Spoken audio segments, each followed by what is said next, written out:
This is the Weekly Note. I'm James A. Brown. Thanks for joining me. You can check out my work at jamesabrown.net. If you got an opinion on what I got to say, you can leave me a comment on jamesabrown.net. You can email me at james@thedailynote.net or send me a text or leave me a voicemail. You can use 585-371-8865. We might have you on the show. Now, I want to start with a prediction that may make some people angry or uncomfortable. I think crime is going to fall and fall dramatically. And I think we're going to credit all the wrong things and all the wrong people, because that's what we do. Now, I can already hear some of the people who are going to object to this. Crime is out of control. The cities are burning. Have you seen the news? Now, I'm not here to argue about perception. Perception is a lot different than reality. I don't think perception has anything to do with it. I'm here to talk about some math because it tells a story that a lot of people are missing.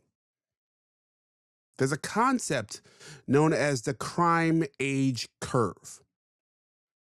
They've got data going back to 1842. The same pattern happens every single time.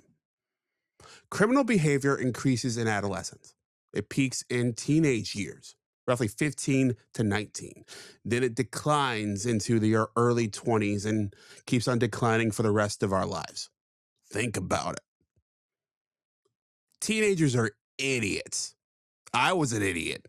Every teenager you know is dumb. They don't know much. They are just making it up as they go along. They're trying to keep up with their friends and the Joneses.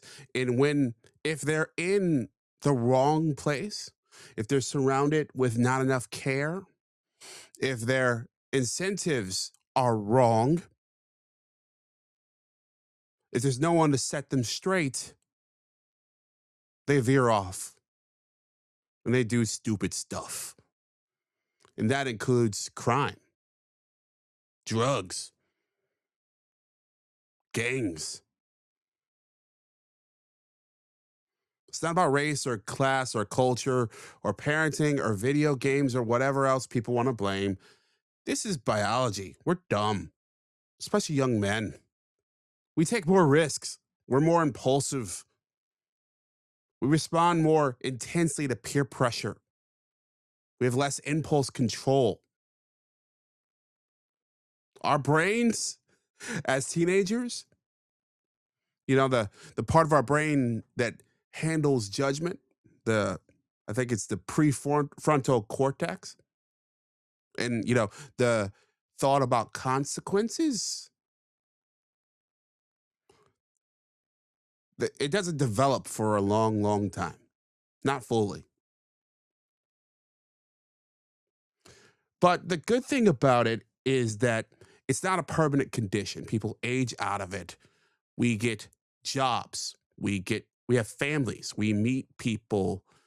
We have kids. We have responsibility, and we stop. And if you look at other types of crime, it's true too. Property crime, things like theft, those peak even sooner. Younger kids do that.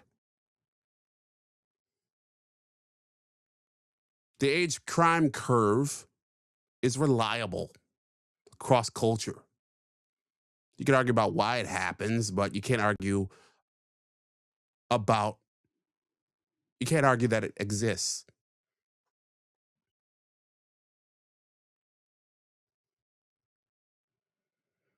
And we're already starting to see this drop in some places. California in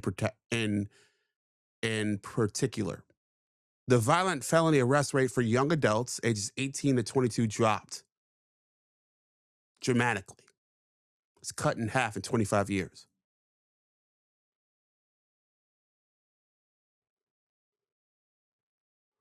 We've got a half century of data showing young men, especially Black and Hispanic young men in our cities, as the leading victims and perpetrators of violent crime. It's true. And before you start hurling, things at me like, "Oh, James, that's racist. That's wrong." No, look, I'm a black man.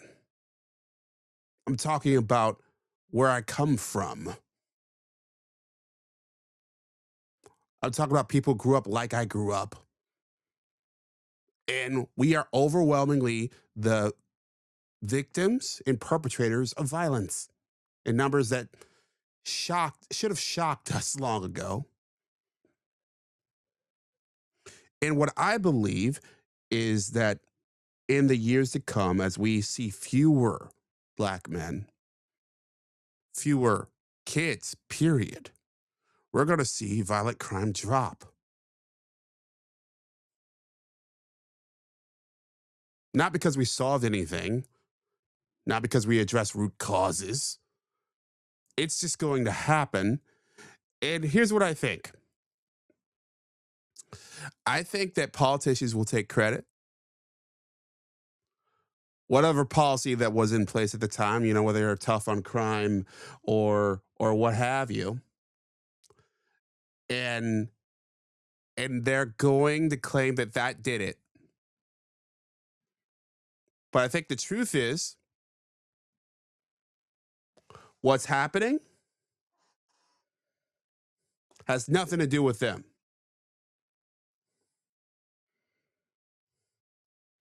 It's all about our population and how quickly everything is changing.